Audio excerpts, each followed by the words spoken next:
Yes. On another matter, could you explain what the people with scarves on their faces are? I find it scary. Okay, does somebody... I can make an attempt. Okay, go ahead. I don't know for sure, and I can't speak for anyone who's not me.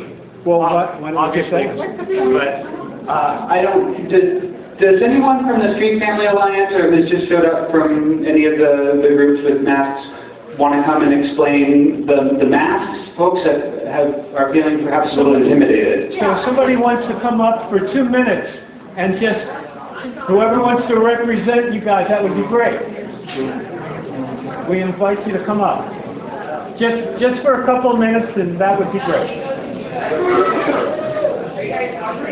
Of course! All right. Hi, my name is Jana, and I've never spoken in front of a whole bunch of people with a microphone, so my voice is So, the masks, if you guys are wondering, I mean, I guess every morning when I wake up in the morning, it feels a little theatrical to me.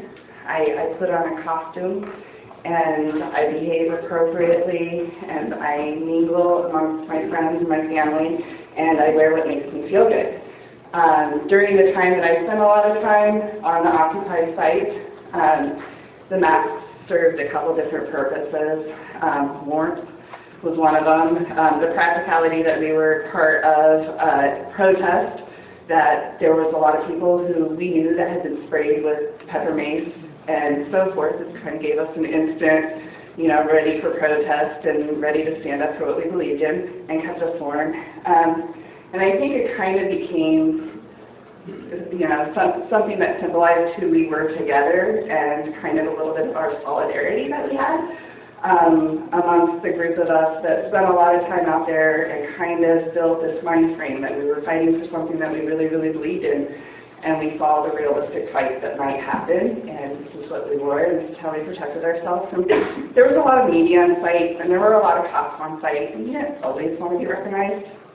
Just, I think that was mine.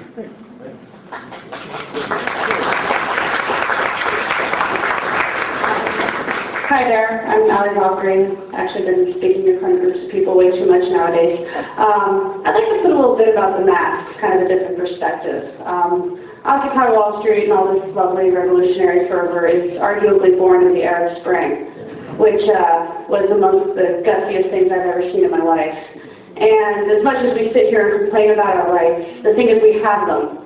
We are allowed to show our faces. We are allowed to protest our government. And we can go on about NDAA and white vans and conspiracy theories all we want, but the point is we are not risking our lives by protesting.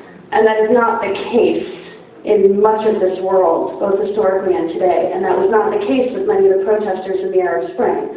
So, as opposed to fear, the thought I want to put in your mind is when you see the masks, remember that we're standing in solidarity with people all over the world who have to cover their faces.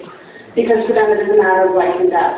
And as much as we may think the world is screwed up, we are actually people of great privilege that we can show our face in public and we can protest our government. So if there's anyone who hears that, think about that.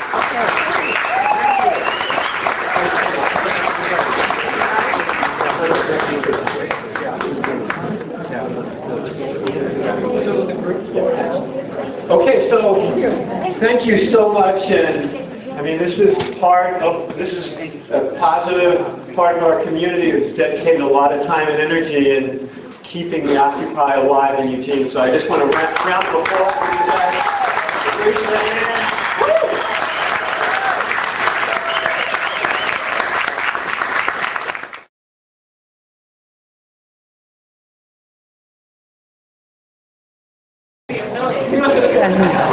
Okay, I think that's good.